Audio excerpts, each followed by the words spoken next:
Welcome back to the Team Liquid Star League semifinals, day 2 here. We have mouz.HasuObs in the north position as the red Protoss, currently up 1-0. We have Dignitas.NaNiwa in the south position as the blue Protoss. Poor guy, he is down 0-1, but if there's anyone who can come back in this best of 7, it is definitely Dignitas.NaNiwa. Extremely solid Protoss player. And with these cross-map positions, it means longer distances, more opportunities to make those decisions. And if you think NaNiwa's the better player, that means he has many more chances to make those good decisions. Yeah, and I mean, obviously, after you win a game, you know, especially the first game, you're feeling good and all that, but HasuObs has got to be in kind of a weird, just mental state where he knows that, I mean, I'm sure he was watching the game while he was playing it, and he just kind of knows that NaNiwa wasn't playing to the best of his ability, so it's got to be up to him just to make sure that he continues playing the game he knows. He doesn't get too comfortable. One thing that a lot of players do is, if they completely crush their opponent, they're like, well, I got this, I can just goof around or have fun, but when you are in the round of 4, Sean, of the TSL, you cannot do that. So it's going to be up to him to make sure that he, you know, plays the game he knows and just kind of forgets that the last game ever took place, because he hasn't really sized up NaNiwa in this series, I would say, so far. I absolutely agree. I mean, both players really probably not going to read too much into that game 1. As we've already said, HasuObs well known for being the biggest try-hard player in every single game, always gives it 100%, and that is the reason why his results are so consistent. We see NaNiwa in the south position also just pretty much doing the typical opening. Looks like his gateway is ever so slightly ahead of his opponents, but really impressed with Protoss. If you're a wizened player, it should not be that big of a deal to see your opponent either slightly ahead or slightly behind you. One thing I like seeing NaNiwa do here is he kind of did this last game as well, but it's just scouting around with his probe to look for those proxies rather than rushing directly to scout his opponent's base, because they already kind of know each other's spawn location just because the map has been slightly edited. And in most cases, unless you're getting cannon rush or proxy gateway, there's really no reason to scout your opponent's main base right away. So I like that from NaNiwa, looking for those proxy pylons and proxy gateways rather than just, you know, taking the long trek all the way to his opponent's base. I mean, what really are you going to see in the first just, you know, minute or 2 of the game? So that is just a slight variation. I've seen him kind of do that in both sides, feeling very confident here in that. So as you mentioned, the warp gate technology is going to be slightly earlier just because of the gateway timing here, and it does look like, yep, pretty standard. Both players going to be chrono boosting that out. However, both players are also getting a stalker. NaNiwa's is slightly earlier once again. Yeah, I love that point you make, Husky, about scouting around with that pylon. I really think that is one of the missing key components of the 2-gateway stalker build that we see NaNiwa doing right now. And ooh, look at this, not favoring getting that 3rd stalker. Instead, just going to throw down 2 more gateways immediately. I mean, as you know, coming back to that pylon scouting idea, one of the main reasons players open up with 2-gateway stalker with chrono boost is so that way they can push back that forward pylon, and having that probe constantly poking around to check definitely going to work out well. And even if there's nothing there, the opponent's stalker does generally not pop out before the 4-minute and 10-second mark, so you have plenty of time to do a little bit of perusing around work.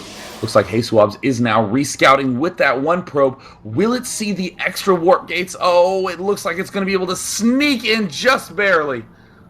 Yeah, and we do see NaNiwa has 4 gateways inside of his main now. HasuObs opting just to go for that 3, which a lot of times we will see players able to hold off a 4-gate with the 3-gate. It's going to come down, as usual in this matchup, to just insane amounts of micro. A slight skirmish going to be taking place here in the center of the map. It's going to come down to who loses their first stalker. Looks like both players going to back out with minimal damage. There is some damage on NaNiwa, but now NaNiwa is going to be pushing in here with an additional gateway. You can see HasuObs desperately trying to throw down an additional gateway at his entrance. He will throw down a second one, like you mentioned before, Sean, just to wall in his main base, but is it going to be enough to hold off this 4-gate that is now pressuring the front of his base? Oh, he loses the sentry before it manages to get up. HasuObs just dumped a ton of money into getting those extra 2 gateways to wall himself in solid, and that's what he needed to do. But no, NaNiwa is now warping in more zealous. HasuObs cannot do the gateway wall in defense. HasuObs having a very rough time with this surprise 4-gate from NaNiwa.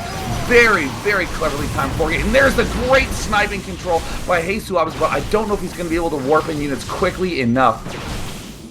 Yeah, absolutely. I mean, this kind of shows you if you go 3 warp gate defense, this is what you have to deal with is a lot of pressure from your opponent if they're going that 4 gate. And we do have Zealots running around in the middle line right now. HasuObs trying to do as much as he possibly can to hold on here. But I mean, if we look at the unit stab here, he's already lost 1 probe and just losing a 2nd, which you cannot do in a Protoss versus Protoss, especially since his 4th warp gate is now unpowered, although somehow rallying his troops long enough to hold on, but he is just outnumbered right now as long as NaNiwa continues warping in reinforcements. I cannot believe how good HasuObs micro is. Every other player I know would have been dead at this point, but just extraordinarily well-timed sniping, picking off those weakened stalkers. Incredible control by HasuObs consistently, but NaNiwa just... Yeah, it looks like, Sean, can't hold on. Yeah, the supply counts have been just lower for HasuObs this entire battle. So even though he's microing perfectly, he just does not have the units. Now he doesn't have the probes. NaNiwa taking just a second to snipe some of these while he was sacrificing his Zealots here. I really don't know what HasuObs can do in this position. He tried to hold off the 4 gate with his own 3 gate, tried to go for that wall in, but it was just a little bit too late. Is still hanging on as long as possible, really utilizing his Zealots to the best of their ability, and he's just going to be running out of money here. You can see HasuObs does have a lot of gas, but sentries in this situation not going to be enough, and there is going to be the GG from HasuObs now, and this is what I was talking about, Sean. This is the NaNiwa that most people know, just able to completely stomp on his opponent there, and I mean, he was not intimidated by that wall in that HasuObs went. It's very interesting to me that HasuObs attempted that. You mentioned it before the games, that it was a possibility of him trying to do that wall in, but it seemed like it was a little bit too late, lost that sentry, and then the momentum was just heavily in NaNiwa's favor. So we are going to be tied up here 1-1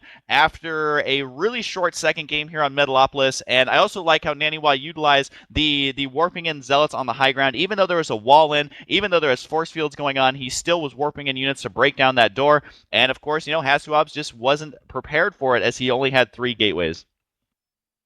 And you know, really the deciding moment in my eyes of that series, of that game, was when HasuObs warped in the sentry in range of the stalkers at the ramp, and oh, that snipe when it got taken out before being able to throw down the force field was just such a painful moment because HasuObs had a brilliant response, was doing some amazing control, and then just warped in that sentry in the heat of battle without being extremely careful about that placement, and it very well cost him the game. But I will say, even though NaNiwa ended up winning with a very nicely executed 4 gate, I am blown away at HasuObs' control in that fight. I mean, the only reason I think that HasuObs was going to lose that at the end was because he just lost so many probes and wouldn't have been able to sustain the 4 gate for much, or excuse me, his 3 gateways for much longer. But I mean, that is a game that I think a lot of players are going to want to rewatch in slow motion just to figure out how do you get that micro edge to be that large in the way that HasuObs did. I mean, holding off 4 gateways worth of units with 3 for a full 3 or 4 minutes in that game. Just remarkable play. Very strong play here in the semifinals. And our players are tied up 1-1 going into this next game on Shakura's Plateau. Yeah, Shakura's Plateau is one of the larger size Blizzard maps, and so I'm curious to see if NaNiwa is going to be like, well, that worked pretty easily this time. Is it going to work a second time? You did mention the insane micro of HasuObs, but I mean, at the end, NaNiwa was in the lead for the majority of that, and again, making minor mistakes in this mirror matchup is something that neither player can really afford to do. Losing that first sentry, basically what HasuObs was planning to do there is force field the ramp, let his wall finish, and then he has a 1 gateway advantage and then also a defending advantage just because he has his ramp completely walled in, and that makes it difficult for NaNiwa to warp units behind or kind of up the ramp, as you know, the defenses are much more robust and HasuObs would have been able to snipe those. So that did not go in HasuObs' favor, but I think that if he goes against a 4 gate again, we may see a similar play style and he may be much more prepared for it. So again, really good play from the last game. The first game was a little bit questionable, but that does mean we are all going to be tied up 1-1 here. And Sean, unfortunately, I'm kind of sad. I don't think we're going to see a mothership here on Mother's Day, but after these games, just go on ladder and make a bunch of motherships to celebrate everyone's mom out there. That's all I got, though. That was my one joke for the evening, so we should be good. Oh, I will say I did not catch the mothership joke at first, but you know what? Once I actually did figure it out, I not only laughed but congratulated myself at my sharp mental wit. Yeah.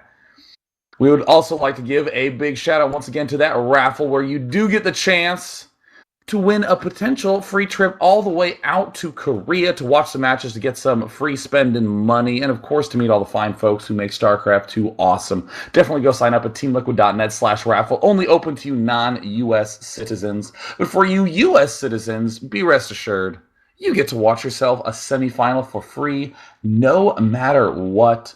Definitely follow Team Liquid on YouTube, youtube.com/TeamLiquidNet, twitter.com/TeamLiquidNet. Check out the Team Liquid Big Event Tracker on Team Liquid for all the info about all the latest tournaments. And of course, if you missed any TSL match, you can get all the catch-up data there.